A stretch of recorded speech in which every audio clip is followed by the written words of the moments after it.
1887년 2월 경복궁의 전등불이 밝혀졌다.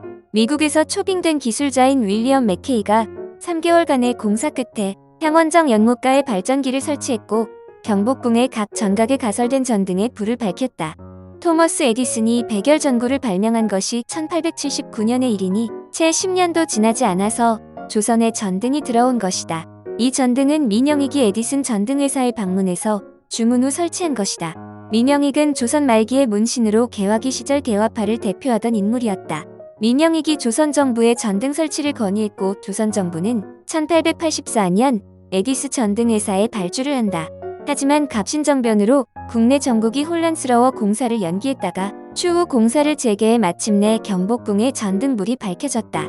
당시 전깃불의 소문이 장안도청에 퍼졌고 이를 보고자 하는 사람들이 궁궐단밖에 몰려들었다. 어떤 이들은 인왕산에 올라가 궁궐이 잘 보이는 자리를 차지하겠다고 서로 멱살을 잡는 일도 생겼다고 한다. 하지만 궁궐 안의 사람들은 전력 소모가 만만치 않아서 금세 꺼져버리고 발전기의 굉음이 심해서 짜증을 냈다고 한다. 당시 전기를 보급하기 위해 증기기관식 화력발전기를 설치했다. 이는 당시 동양에서 가장 성능이 뛰어난 것으로 전등 750개를 한꺼번에 켤 수 있었다고 한다.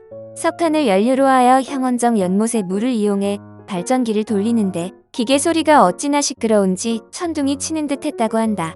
당시 조선에는 촛불, 호롱불을 사용했다. 촛불은 그을음도 없고 밝았지만 값이 비싸서 서민들은 호롱불을 주로 사용했고 그것도 만만치 않아서 날이 어두워지면 곧바로 잠자리에 들었다. 이후 1890년에 미국에서 석유램프가 들어온다. 미국의 스탠더드 석유회사가 조선의 총판을 개설하면서부터이다. 석유와 함께 들어온 성냥은 인기가 높았는데 1885년 로젠바움이라는 미국인이 용산에 성냥 공장을 세우려고 한 적도 있었다고 한다. 하지만 실제 이루어지지는 않았다. 조선 개화기 이후 등불에 관한 짧은 이야기였습니다.